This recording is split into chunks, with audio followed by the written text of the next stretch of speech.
What if the fate of Europe lay in the hands of one humble fortress by the Danube? Could a single family hold an empire so vast that the sun never set on its dominion? And how did the House of Habsburg survive and thrive for over 6 centuries, while others crumbled within mere generations? The answers to these questions reveal a story of ambition, power, and decisions that altered the course of history forever. But their ultimate downfall came in the firestorm of the First World War, an end no one saw coming. Friends, be sure to subscribe to my Quiet History channel, like it, and leave a comment of at least 7 words. This is necessary for the channel to function. Share this video with others if you think it's important. Thank you. Imagine a continent divided. Europe as a patchwork of feudal kingdoms, city-states, and church principalities. The Holy Roman Empire, a fragile political mosaic born from Charlemagne's crowning in the year 800, barely held together. Kings of France, England, and Spain waged brutal wars for supremacy. Meanwhile, Italian republics like Venice and Florence flourished on Mediterranean trade, and to the east, the Kingdom of Hungary stood as a bulwark against the advancing Ottoman Empire. In this volatile landscape, the Austrian Duchy was a minor borderland, tasked with guarding the empire's edge. Yet, from this small outpost, an unstoppable dynasty would rise. To understand this astonishing transformation, we must travel back to the mist-covered hills of what is now Switzerland in the 10th century.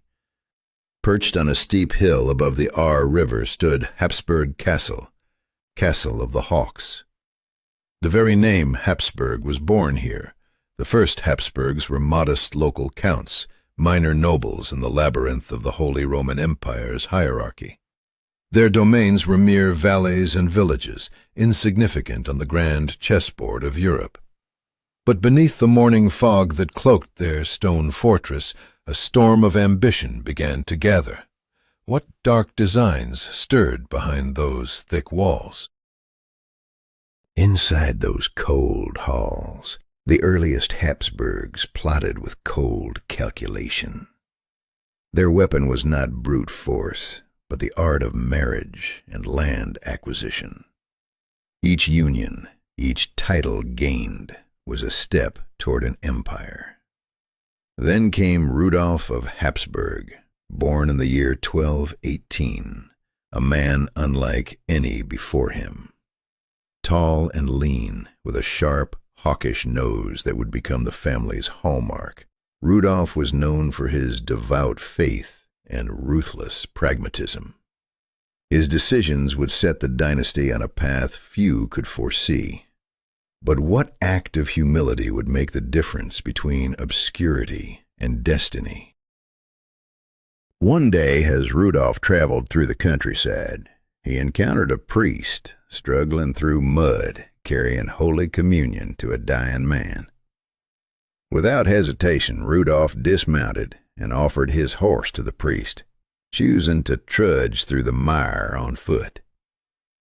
This simple act of devotion and respect left a profound impression on the electors of the Holy Roman Empire, who were desperate for stability after the chaos of the Great Interregnum. And then, in the year 1273, against all odds and political machinations, Rudolf of Habsburg was chosen emperor. This was no mere coronation. It was the opening move in a centuries-long game of power. From a minor count on a foggy hill to the ruler of an empire, Rudolf's rise was a testament to the deadly stakes of medieval politics. The decisions he made after that moment would ripple through generations, turning a modest fortress into the heartbeat of Europe. But could the Habsburgs maintain their grip on the ever-shifting tides of war, diplomacy, and betrayal? What price would they pay for power that spanned continents and centuries.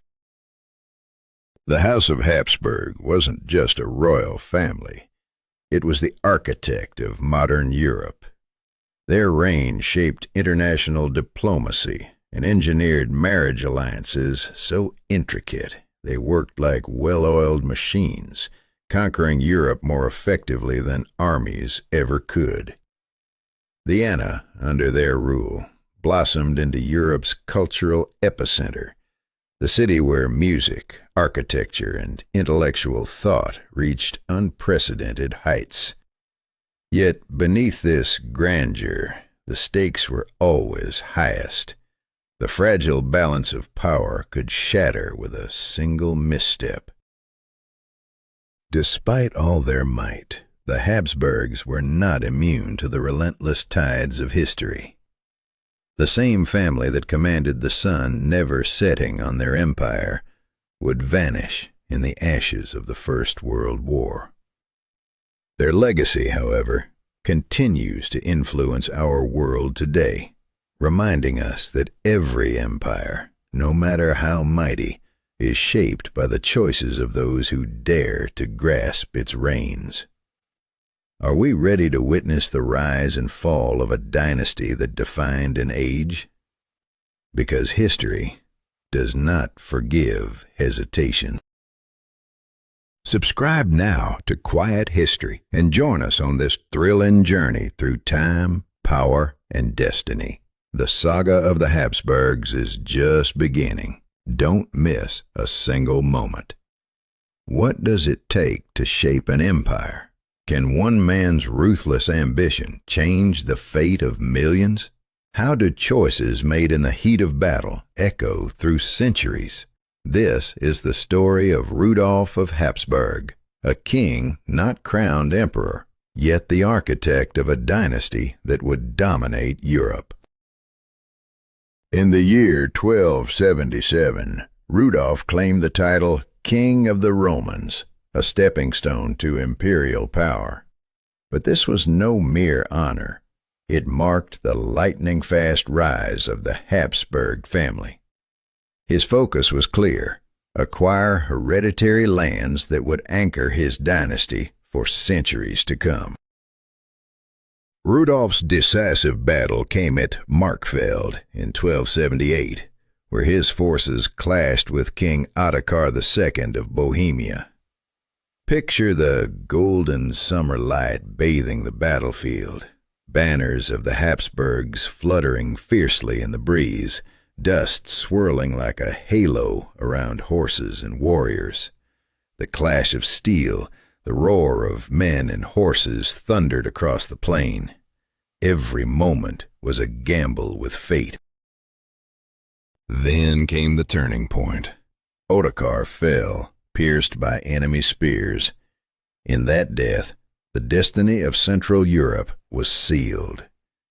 From this brutal victory, the Habsburgs forged their first cornerstone: Austria, Styria, Carinthia, and Carniola, lands destined to become the heart of their empire. But Rudolf himself never wore the imperial crown, a cruel twist in his victory's tale. Instead, Rudolf shifted the power center from the Swiss hills to the banks of the Danube. Vienna, then a provincial city, would slowly transform into the imperial capital. Yet this was only the beginning. The road ahead was riddled with conflict, rival noble families, unstable alliances, and the ever-changing currents of imperial politics. The imperial throne was no inheritance. It was an election. The Habsburgs had to fight for every foothold, sometimes conceding ground to rival dynasties like the Luxembourgs or Wittelsbachs. The struggle for dominance was relentless, marked by both triumphs and bitter defeats. Rudolf's son, Albert I, was murdered in 1308 by his own nephew, an act that sent shockwaves through the dynasty. Later, Frederick the Handsome's failed bid for the imperial throne dealt another crushing blow. Yet the Habsburgs refused to yield. Their strategy shifted from the battlefield to the bridal chamber, where marriage contracts became weapons of expansion. Within the echoing halls of Habsburg castles, negotiations buzzed like a hive. Portraits of potential brides passed from court to court, each promising new lands, titles, or alliances. Every union was a calculated move in a grand chess game that would reshape Europe's map. Let others wage war. You, fortunate Austria, marry.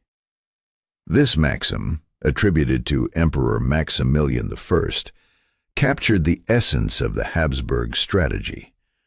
Yet behind these words lay a ruthless calculus where human lives and fates were mere pawns. The strategy culminated in two pivotal marriages that altered Europe forever. First, Maximilian's union with Mary of Burgundy, then their son Philip the Handsome's marriage to Joanna of Castile. But before these seismic shifts, another Habsburg's reign would test the dynasty's resilience like never before. Frederick III, elected emperor in 1440, ruled for 53 years, the longest reign in the Holy Roman Empire's history.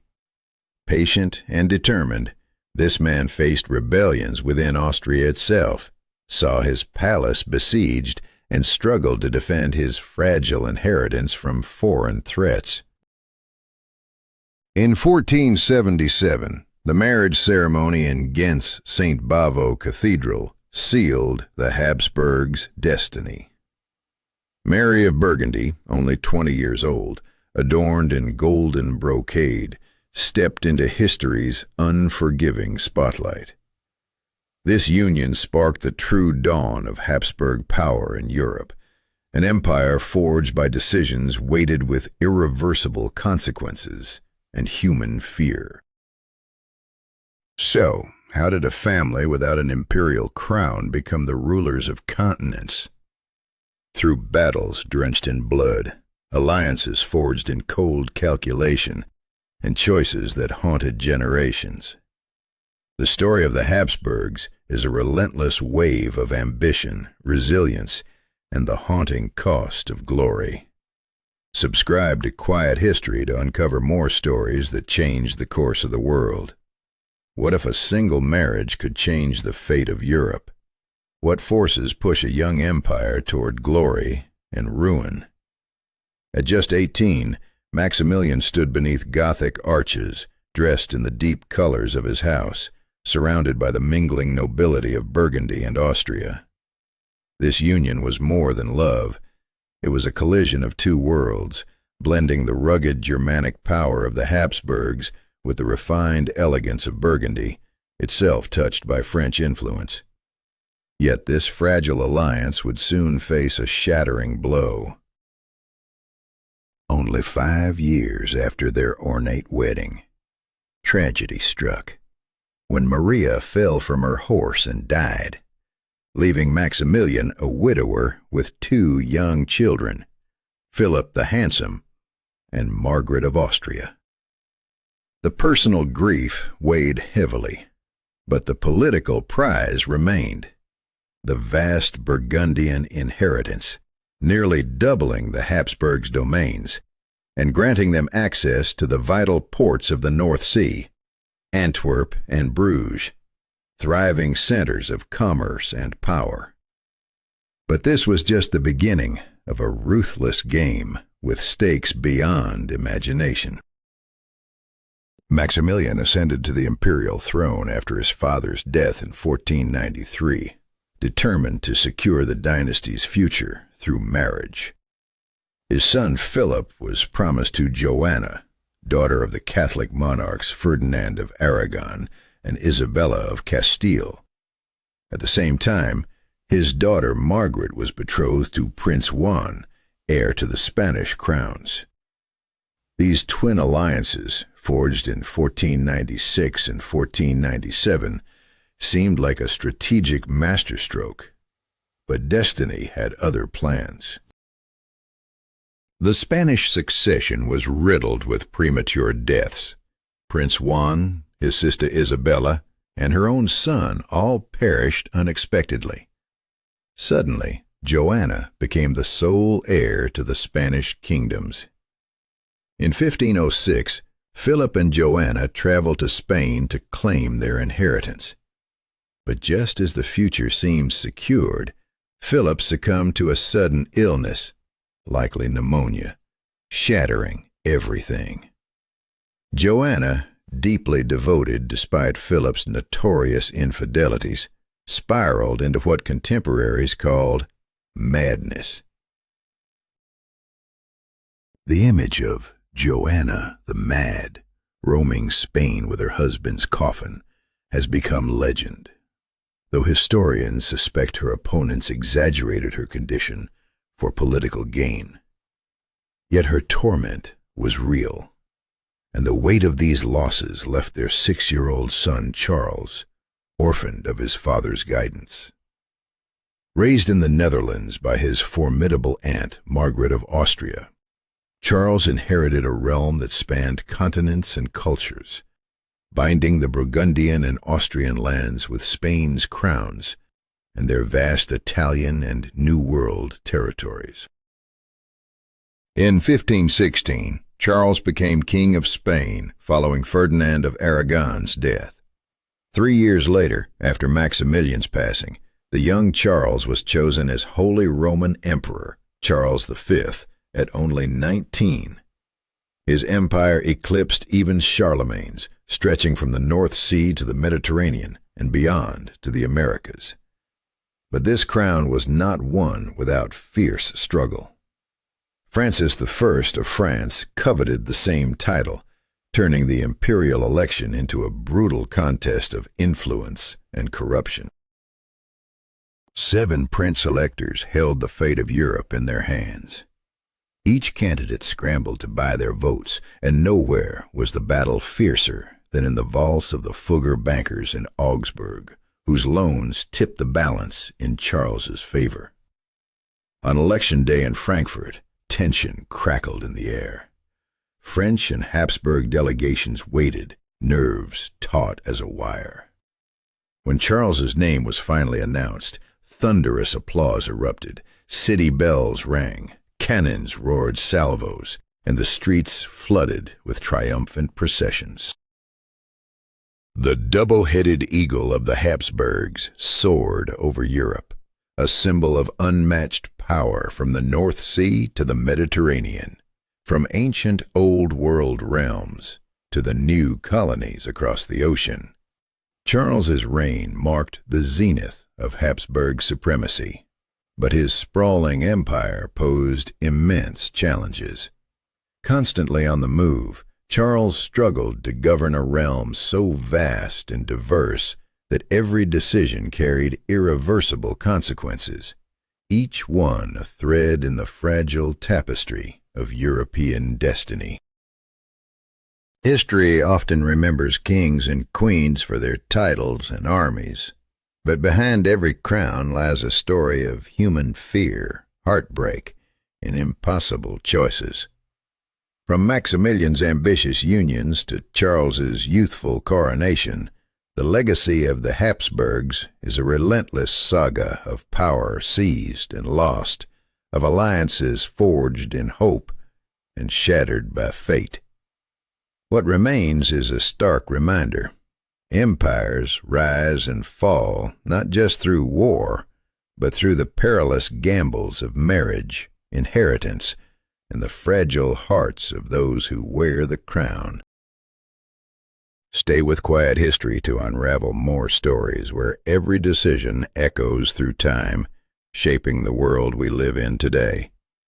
What happens when an empire stretches across continents, speaking 5 languages, yet faces enemies on every border? Charles V ruled a vast realm. French, Flemish, Spanish, Italian, and even some German echoed through his courts. But this diversity was both his strength and his curse. From the east, the Ottoman Empire under Suleiman the Magnificent laid siege to Vienna in 1529, while from the west, Francis I of France wove a hostile web of encirclement. The empire's walls trembled under pressure, and inside, a storm was brewing that would shatter its very soul. In the heart of this turmoil stood Martin Luther, an Augustinian monk and theology professor in Wittenberg. In 1517, he nailed his 95 Theses to the church door, a bold act that ignited a firestorm.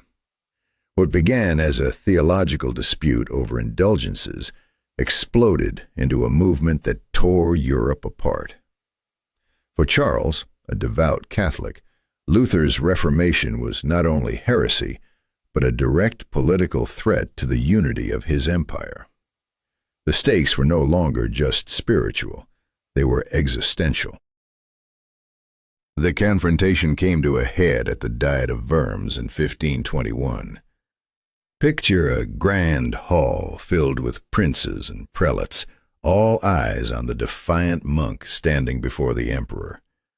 They demanded he recant his writings. Luther's response echoed through history.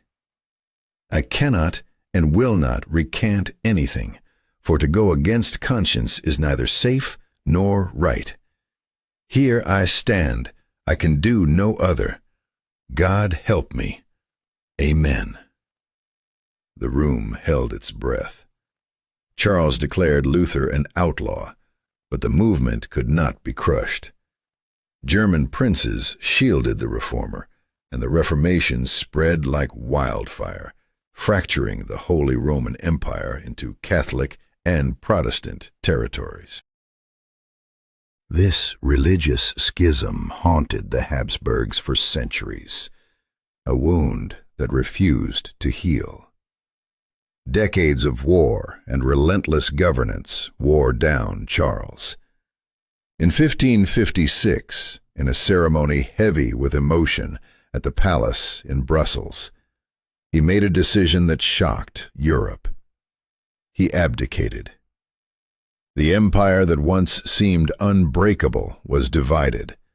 His brother Ferdinand took Austria and the imperial crown, while his son Philip inherited Spain, the Netherlands, Italian lands, and the vast American colonies. Two branches of the Habsburg dynasty were born, forever entwined, yet destined to diverge. Charles retreated to the monastery of Yuste in Spain's Extremadura, spending his final days surrounded by prayer and scripture. Legend says he attended his own funeral, lying in his coffin as monks sang the Requiem. 2 years after his abdication, in 1558, he passed away, leaving behind a fractured legacy and a world forever changed by his choices. The split of Charles's empire marked the dawn of a new era. Though separated, the Spanish and Austrian Habsburgs maintained close ties, weaving a complex web of alliances through intermarriage. Yet these unions brought genetic burdens that worsened over generations. Philip II's Spanish line inherited the colonial empire and the wealth of New World silver, propelling Spain to dominance in Western Europe for nearly a century. But even this golden age was marred by setbacks, the defeat of the Spanish Armada being one of the most glaring. Meanwhile, Ferdinand's reign in Vienna was shadowed by the relentless Ottoman threat. Though Suleiman failed to capture Vienna in 1529, the Ottomans entrenched themselves in Hungary. Ferdinand, married to Anna Jagiellon, sister of the last Hungarian king who fell at the Battle of Mohacs, claimed the Hungarian throne. Yet his control was tenuous, limited to the western and northern regions, while the rest remained under Ottoman sway. The empire was a chessboard of power, with every move fraught with peril. In the courts of Vienna, Spanish etiquette mingled with Austrian tradition, transforming the city from a fortified medieval town into a Baroque capital worthy of a great power. But beneath the surface, the empire's fractures deepened. The decisions made by Charles and his heirs were not just political maneuvers. They were fateful choices that shaped the destiny of Europe. Each alliance, each battle, each abdication echoed with consequences that would ripple through history, a relentless tide of fear, ambition, and irreversible change. What price does an empire pay for its survival? How did decisions made in grand halls ripple through the lives of millions? The story of Charles V and his divided legacy is a testament to the fragile balance between power and downfall.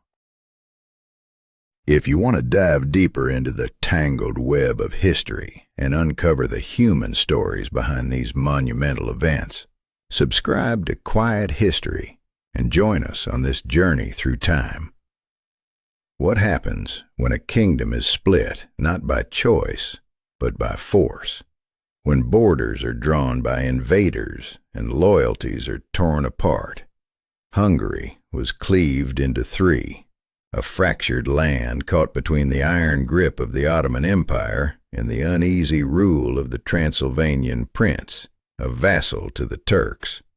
This division would last for over a century and a half, turning the region into a powder keg at the gates of Austria.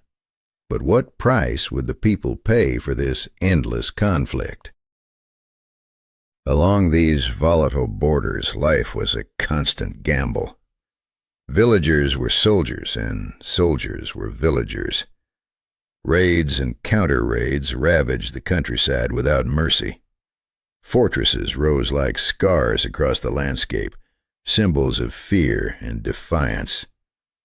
In this crucible of war, a unique military culture was born, forged by desperation and survival. But could such a fragile existence hold against the tides of history? Meanwhile, Ferdinand faced a different kind of battle, a spiritual one.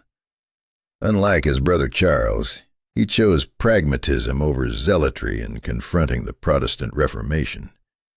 He recognized that Protestantism had taken deep root in Germany, impossible to uproot by force alone. The religious Peace of Augsburg in 1555 codified this uneasy truce. Whose realm, his religion. Princes could now decide the fate of their lands, but at what cost to unity? This fragile peace was a double-edged sword. It brought temporary calm, but cemented the fractures within the Holy Roman Empire. Religious and political fragmentation became the new normal, a ticking time bomb beneath the surface of Europe. Ferdinand's son, Maximilian II, pushed tolerance even further, raising suspicions among his Catholic peers for his leniency toward Protestantism. Was this the dawn of a new era, or the calm before the storm? Under Maximilian's reign, Vienna blossomed into a beacon of Renaissance culture. Artists, scientists, and thinkers from across Europe flocked to the city, transforming it into a cosmopolitan hub. The city's vibrant diversity promised a future where ideas could flourish beyond religious divides. But this golden age was fragile, and the winds of change were already shifting. Then came Rudolph II, Maximilian's son, a man of contradictions. Raised in the austere Spanish court, steeped in Catholic devotion and rigid protocol, yet deeply eccentric and enigmatic. He moved his capital to Prague, turning the Hradčany castle into a labyrinth of wonders and mysteries. What secrets lay hidden in those shadowed halls? Rudolph's obsession with collecting the bizarre and the beautiful was legendary. Cabinets of curiosities brimmed with mechanical marvels, exotic animals, priceless artworks by Dürer and Bruegel, and thousands of precious stones.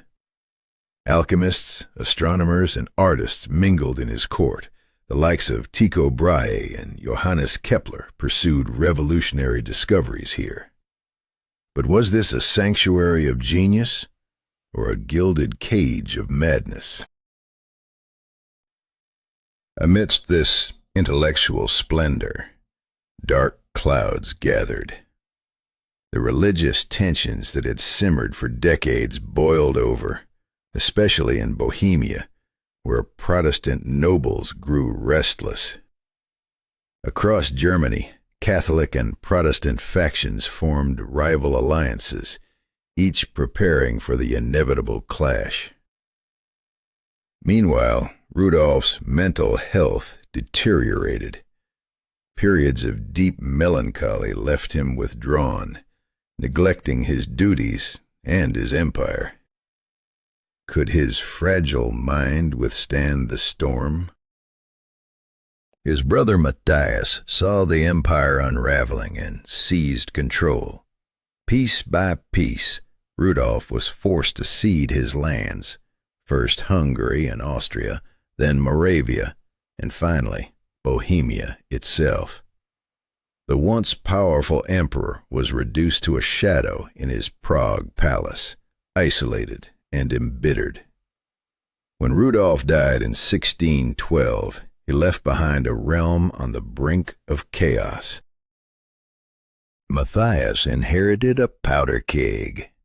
Without heirs, he named his cousin Ferdinand of Styria as successor, a man raised by Jesuits and a fierce champion of the Counter-Reformation.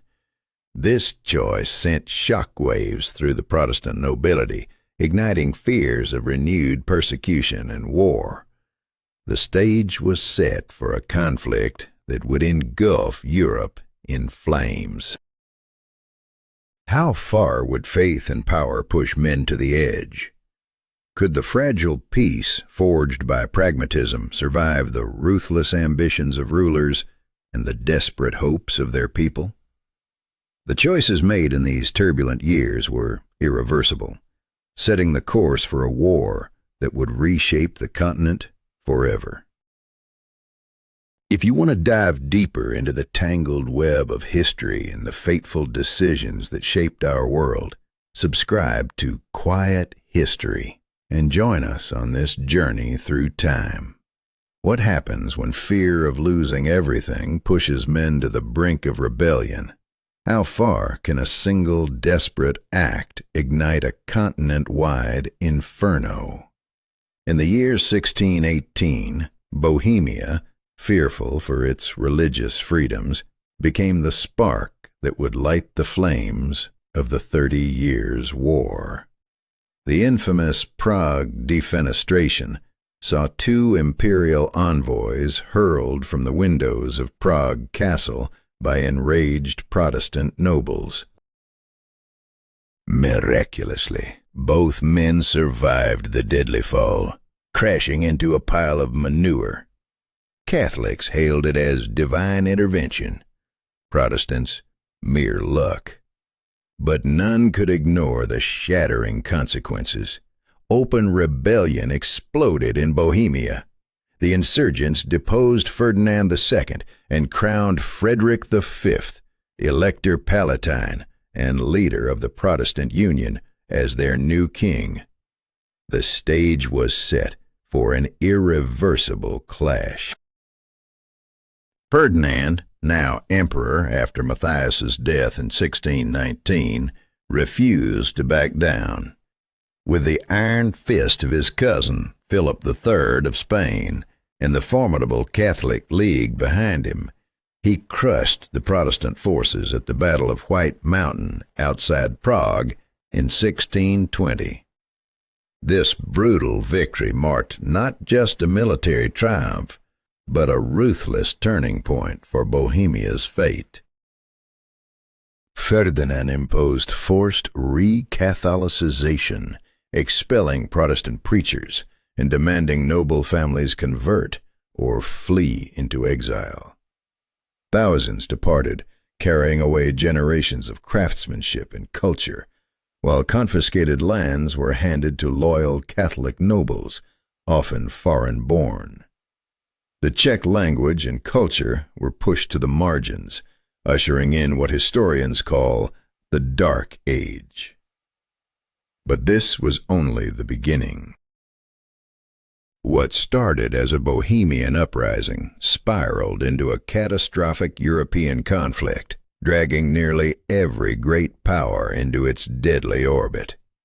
For 3 decades, Germany was ravaged by mercenary armies that looted, burned, and slaughtered without mercy. In some regions, populations fell by more than half. Cities were razed, fields abandoned, and famine and disease completed the devastation wrought by the sword. Behind this chaos, the Spanish branch of the Habsburgs threw full support behind their Austrian cousins, sending troops and funds. The Spanish Netherlands, today's Belgium, became a bloody battleground, while northern Italy witnessed fierce clashes between Spanish and French forces. The Spanish Road, a vital military corridor threading through the Alps and the Rhine Valley, was the lifeline of Habsburg strategy. But the Habsburgs were not alone. A fearsome coalition rose against them. The Cardinal Richelieu led France, Catholic yet backing German Protestant princes to weaken the Austrian house. Sweden, under Gustavus Adolphus, storming into northern Germany. The rebellious Dutch provinces fighting for independence, and even the Ottoman Empire seizing the moment to renew its offensive in Hungary. In the swirling maelstrom emerged General Albrecht von Wallenstein, a man of humble Bohemian noble origins who dealt crushing blows to imperial forces. Yet his rising power bred envy and suspicion among German princes, forcing Emperor Ferdinand II to dismiss him, only to recall him later when desperate. Their clash with Gustavus Adolphus at the Battle of Lutzen in 1632 ended with the Swedish king's death, but a Swedish strategic victory. Wallenstein's path grew darker. He engaged in secret negotiations with the emperor's enemies, walking a perilous line between loyalty and betrayal. Accused of treason, he was assassinated in 1634 by officers loyal to Ferdinand. Blood stained the battlefield and the halls of power alike, as trust shattered and suspicion ruled. The war dragged on under Ferdinand III, son and successor of Ferdinand II. Exhausted by years of unrelenting conflict, all the warring parties finally bowed to the grim necessity of peace.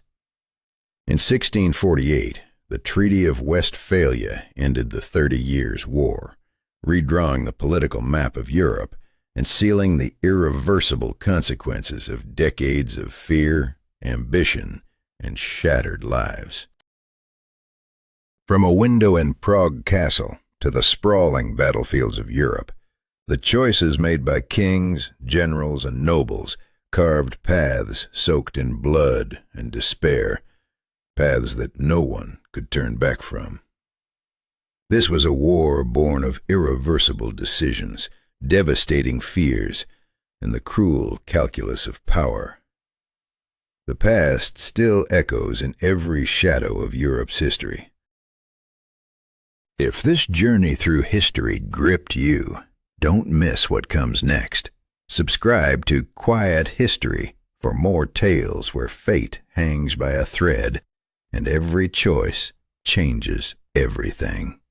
What happens when centuries of power and ambition collide on the grand stage of Europe?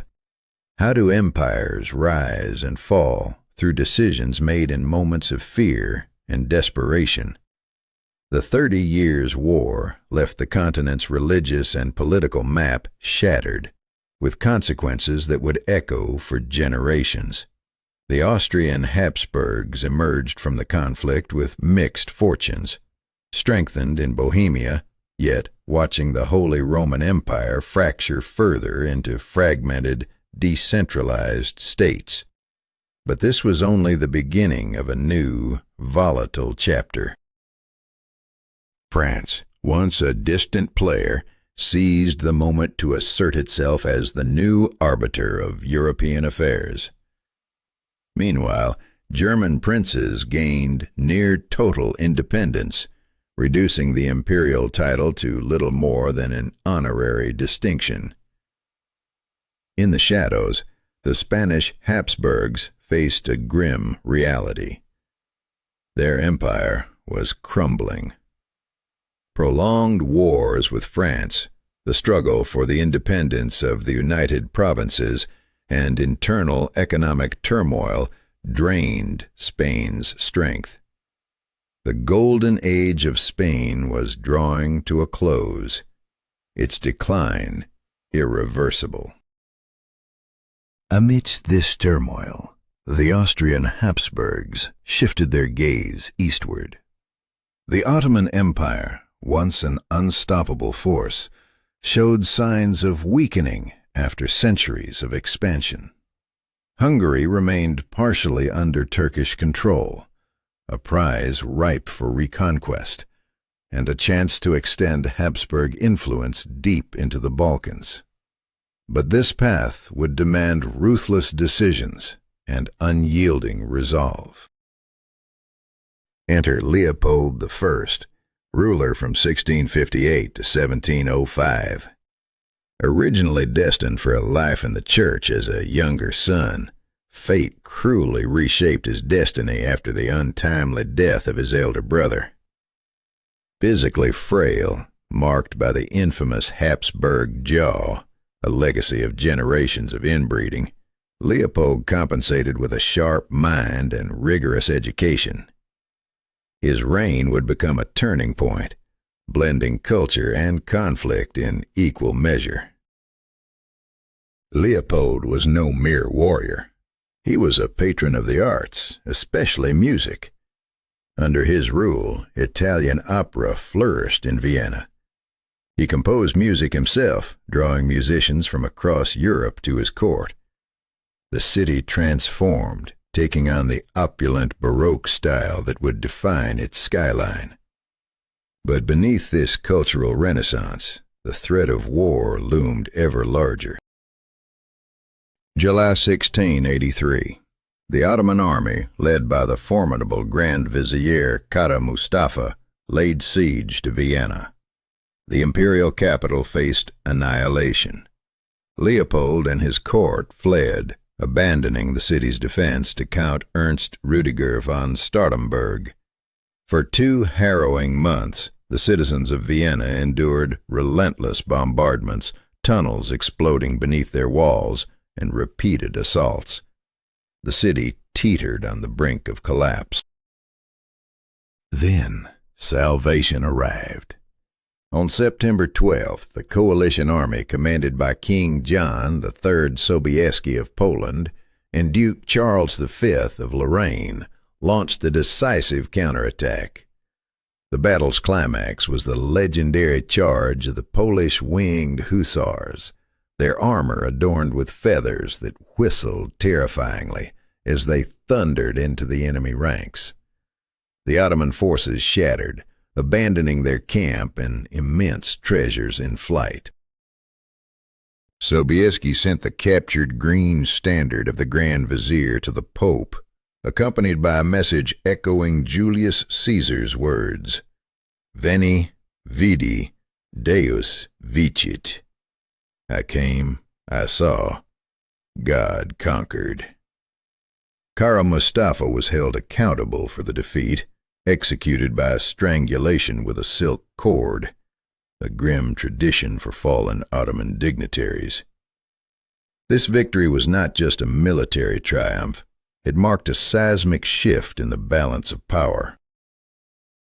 For the first time in a century, Christian powers took the offensive against the Ottoman Empire.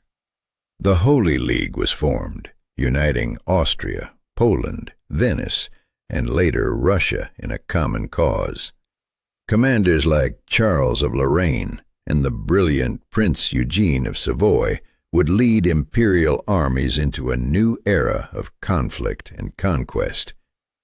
The fate of Europe hung in the balance, shaped by choices made under the shadow of fear and the relentless march of history. What would come next? How would these decisions ripple through time, altering the destiny of nations and peoples? The story of Leopold and the Siege of Vienna is a testament to the power of resolve, the cost of war, and the fragile line between survival and annihilation. Subscribe to Quiet History for more tales where history's deadliest choices come alive. What does it take for a fragile man, rejected by one king, to rise as the greatest general of his age under another? How do single decisions ripple through empires, changing the fate of millions? Enter Eugene of Savoy.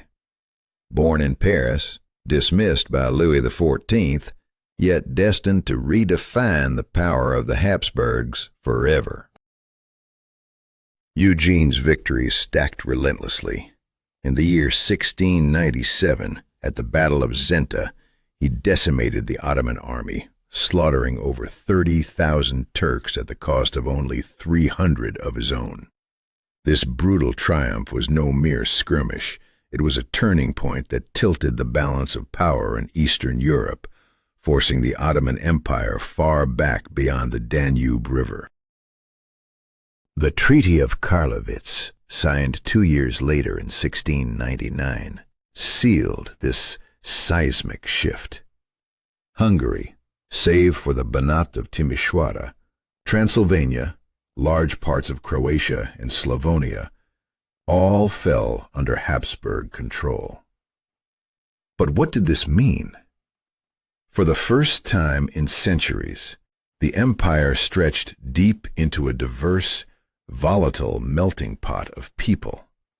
Germans, Serbs, Croats, Romanians, each with their own faiths and loyalties.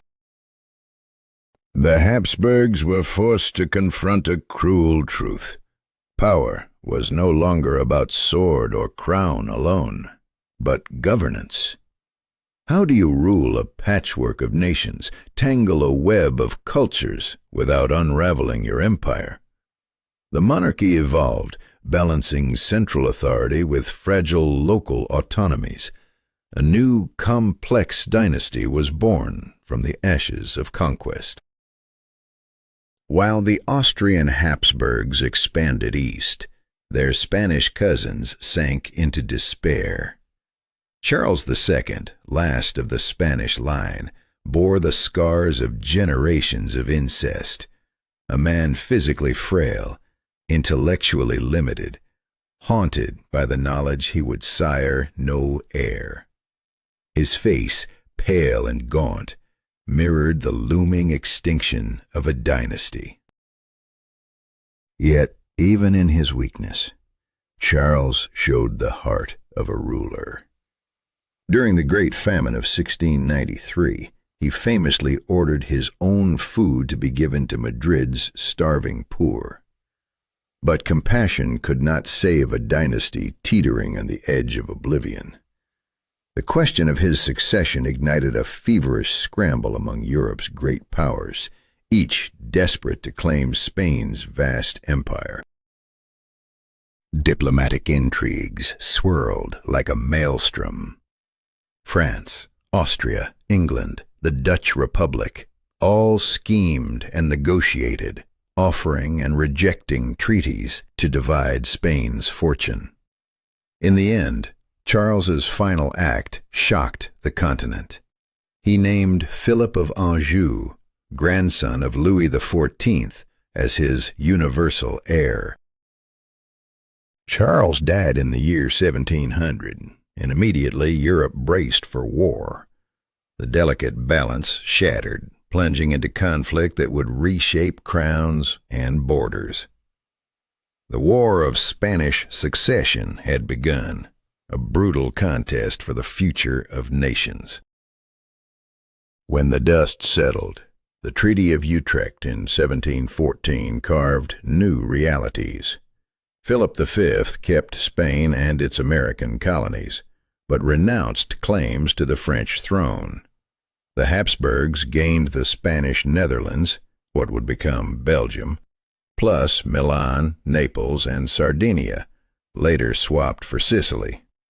It was a bitter compromise, far less than they had hoped, yet a critical foothold in the shifting European chessboard.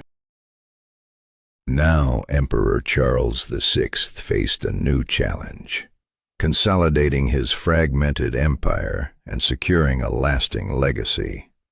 Without a son to inherit his realms, he placed his faith in his daughter, Maria Theresa, and issued the Pragmatic Sanction, declaring her the rightful heir and insisting on the indivisibility of Habsburg lands.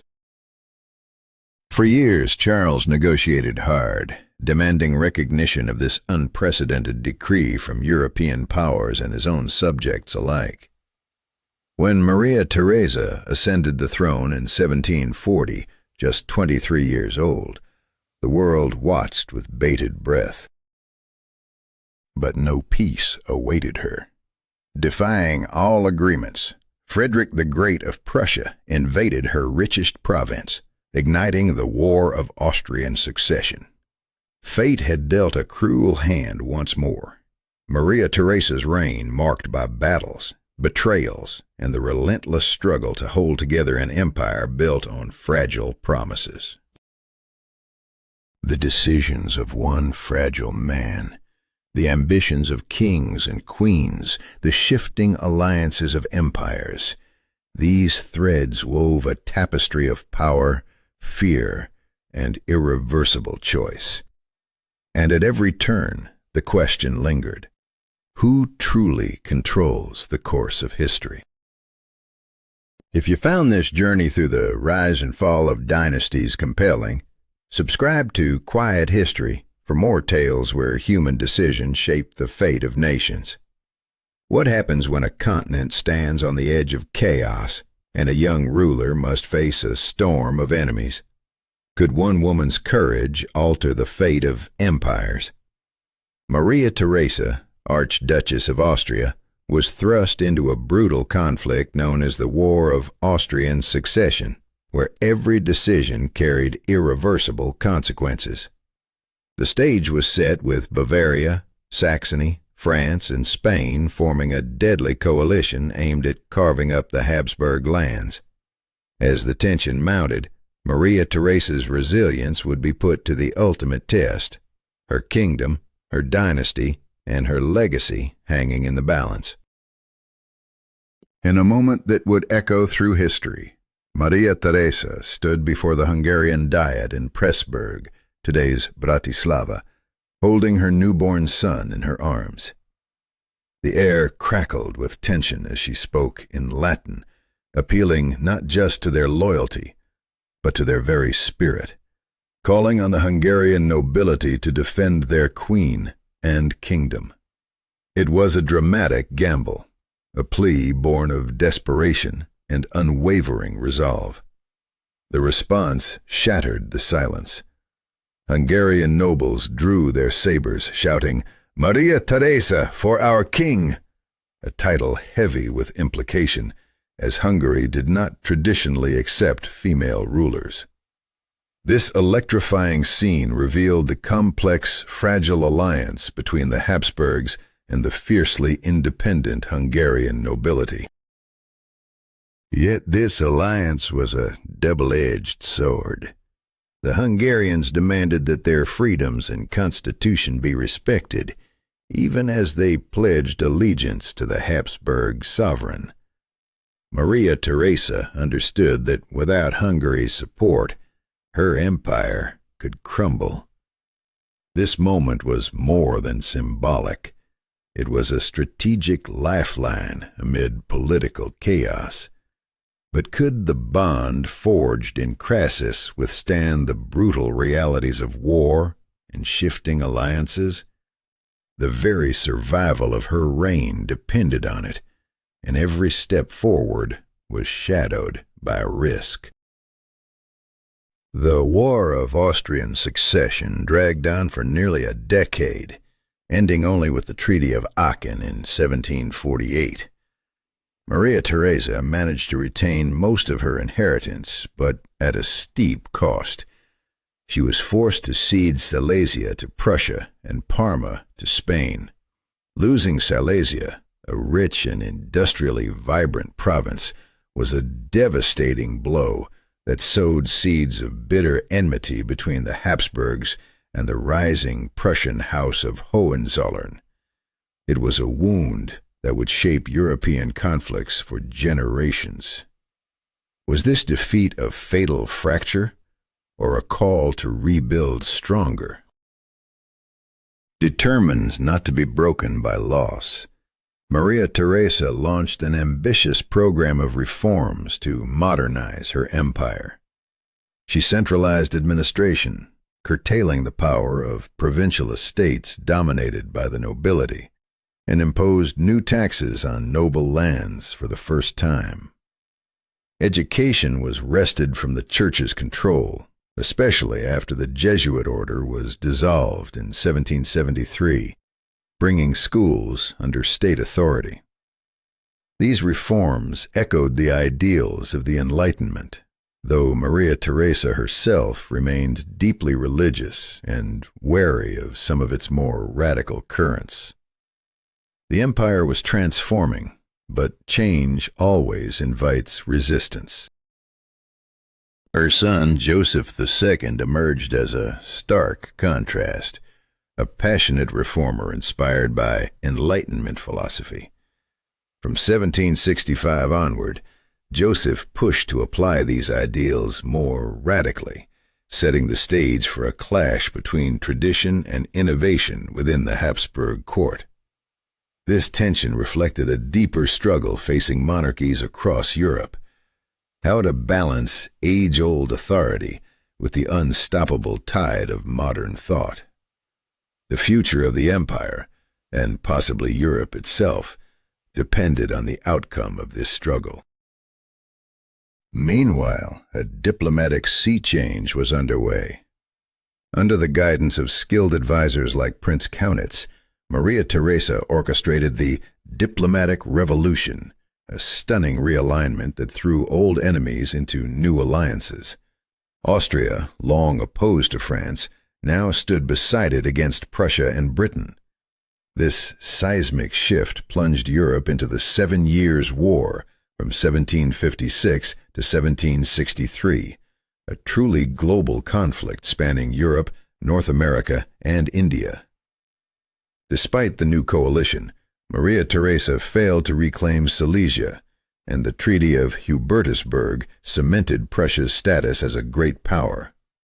The stakes had never been higher, and the cost of failure was unthinkable. Behind the scenes of war and diplomacy, Maria Theresa's reign reshaped the Habsburg monarchy at its core. Centralized governance replaced fragmented provincial authorities, and taxation extended into realms once untouchable by the crown. The court itself evolved, shedding some of the rigid Spanish formality for more vibrant cultural life. Masked balls and open celebrations welcomed not just nobility, but the rising bourgeoisie, signaling a subtle shift in social order. Music flourished, with luminaries like Christoph Willibald Gluck and a young Mozart, who performed before the imperial family at just 6 years old.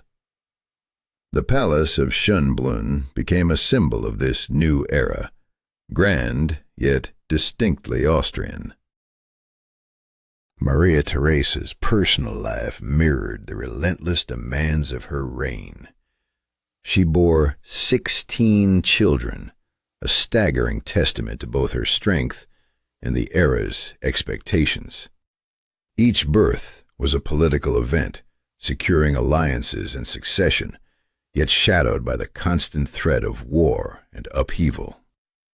Behind the grandeur and reform lay a ruler burdened by the weight of impossible choices: forced to navigate a world where every decision could shatter the fragile peace or ignite a new conflict. The legacy of Maria Theresa is not just one of survival, but of transformation born from crisis, where courage met fear and history was shaped by the resolve of one extraordinary woman. Do you see now how her story is more than history? It is a testament to the power of leadership under pressure, the razor-thin line between triumph and disaster. Follow Quiet History for more revelations from the past, because understanding these moments helps us grasp the forces that shape our world today. What happens when power and progress collide? Can a ruler impose change without sparking rebellion? Maria Theresa's children were born into a world of dynastic duty and looming destiny, each one a thread in the fragile tapestry of European power. 13 survived to adulthood, living a seemingly ordinary family life behind the palace walls, comfort and intimacy hiding the storm outside. But their futures were anything but simple. Her son, Joseph II, ascended the throne, a man burning with impatience to reshape his empire through radical reform. Inspired by enlightened absolutism, he unleashed a torrent of more than 6,000 decrees in just 10 years, touching every corner of society. Freedom of religion for Protestants and Jews, the abolition of serfdom, legal reforms ending torture and limiting the death penalty. These were not just policies, but seismic shifts that tore at the empire's foundations. But change breeds resistance. The nobility, fiercely protective of their privileges, rose in indignation. The Catholic Church condemned the state's intrusion into sacred rites. Rural peasants clung tightly to their traditions, viewing the reforms as foreign impositions. In Hungary and the Austrian Netherlands, rebellion ignited like wildfire, shaking the very core of Habsburg authority. Could Joseph's vision of enlightened rule survive such fierce backlash? His belief in absolute power as a force for good blinded him to local realities and dissenting voices. On his deathbed, reality forced him to retreat, rolling back nearly all his reforms except for 2, the Edict of Tolerance and the abolition of serfdom. His brother, Leopold II, stepped in, inheriting a fractured empire on the brink of chaos, tasked with stabilizing a realm still trembling from Joseph's bold but brutal experiments. The storms of revolution would not wait. As the Napoleonic era devastated Europe, the Habsburgs endured and returned to prominence at the Congress of Vienna in 1814 and 15. Though stripped of the Netherlands and some German territories, they cemented control over northern Italy and reaffirmed their dominance in Germany by leading the new German Confederation. But this restoration masked a deeper unrest simmering beneath the surface. Under Metternich's iron fist, Austria became the fortress of European conservatism. Liberal ideas were crushed, nationalist movements suppressed, censorship tightened, and secret police shadowed every corner. Order was maintained, but at what cost? The chasm between the ruling elite and the restless peoples of its diverse empire grew wider with each passing year, a powder keg waiting for a spark. Ferdinand I's reign from 1835 to 48 was emblematic of this stagnation. Stricken by epilepsy and lacking intellectual vigor, he was a puppet manipulated by Metternich and the conservative court clique. Meanwhile, Nationalistic and social tensions festered, ignored and underestimated by those in power. Then came the revolutions of 1848, the springtime of nations, shaking the Habsburg monarchy to its core. Cities like Vienna, Budapest, Prague, Milan, and Venice erupted in rebellion, irreversibly challenging the old order. The empire's future would be shaped by the consequences of these irreversible decisions made in palaces, battlefields, and the hearts of fearful men and women alike. The story of the Habsburgs is a relentless tide of power struggles, reform, and resistance, a stark reminder that no matter how absolute a throne may seem, it is always subject to the tumult of human will and the unforgiving march of history. If you want to explore more stories where history turns on a knife's edge, subscribe to Quiet History and never miss the moments that changed the world. What happens when a government is pushed to its breaking point? When a seasoned statesman like Metternich flees in the face of popular uprisings? The empire trembles as Emperor Ferdinand abdicates in favor of his 18-year-old nephew, Franz Joseph. The young ruler inherits a throne clouded by uncertainty and fear at the very moment when history demands decisive action. But how long can hesitation hold back the inevitable storm? The army, battered but unbroken, regains control with relentless force, crushing revolutionary sparks one by one. With the support of Russia, it quells the Hungarian rebellion, restoring a fragile order. Franz Joseph begins his reign not with hope, but with repression. The promises of the 1948 liberal concessions are swept away, replaced by a tightening grip of neo-absolutism. The empire's future pivots on this brutal choice: control through fear or collapse into chaos. Yet beneath this iron fist, tensions simmer, threatening to ignite again. Defeats in Italy in 1859, and then against Prussia in 1866, shatter the empire's military pride. These losses force the Habsburgs to confront a painful truth: change is inevitable. In 1867, the Austro-Hungarian Compromise creates a dual monarchy, two separate states united under one sovereign. Austria and Hungary maintain distinct governments, but share ministries of foreign affairs, defense, and finance. This delicate balance grants Hungary broad autonomy, but leaves countless other nationalities — Czechs, Poles, Russians, Romanians, Croats, Serbs, Slavs, Italians — fuming in the shadows. Imagine the frustration of millions, excluded from power, their identity suppressed under a system designed to preserve dominance. The empire's foundations begin to crack even as its cities shine. Vienna, Budapest, Prague — these metropolises bloom with modern boulevards, parks, opera houses, and museums. Culture thrives in the breathtaking heights of the Viennese modernism. Freud revolutionizes the mind. Mahler and Schoenberg reshape music. Klimt and Schiele paint haunting truths. Luce redefines architecture. Schnitzler and Hofmannsthal capture the human soul in words. Yet behind this golden curtain, the political landscape is poisoned by relentless nationalist strife. Manipulated electoral systems ensure German supremacy in Austria and Hungarian dominance in Hungary.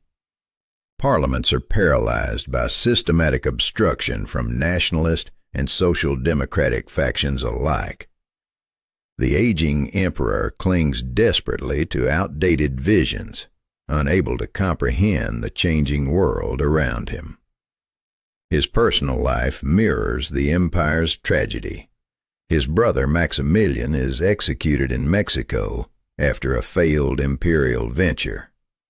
His only son Rudolf succumbs to a mysterious suicide in the Meierling hunting lodge. His beloved wife, Elizabeth, Sisi, is assassinated by an Italian anarchist. The weight of loss and despair crushes him. The ultimate blow strikes when his nephew and heir, Franz Ferdinand, is assassinated in Sarajevo in 1914. This single act ignites a chain reaction that erupts into the First World War, dragging the empire into a 4-year nightmare of unimaginable bloodshed. The old world order collapses under the strain. The Habsburg dynasty, once unshakable, teeters on the edge of oblivion. Karl I, who ascends the throne in 1916, embodies the final desperate attempt to salvage a crumbling empire. His delayed reforms and secret peace negotiations come too late. On November 4, 1918, an armistice is signed. Days later, Karl renounces any participation in state affairs, stopping short of formal abdication. The treaties of Saint-Germain and Trianon carve the empire apart, birthing new nations, Czechoslovakia, Yugoslavia, while others expand, Poland, Romania, Italy.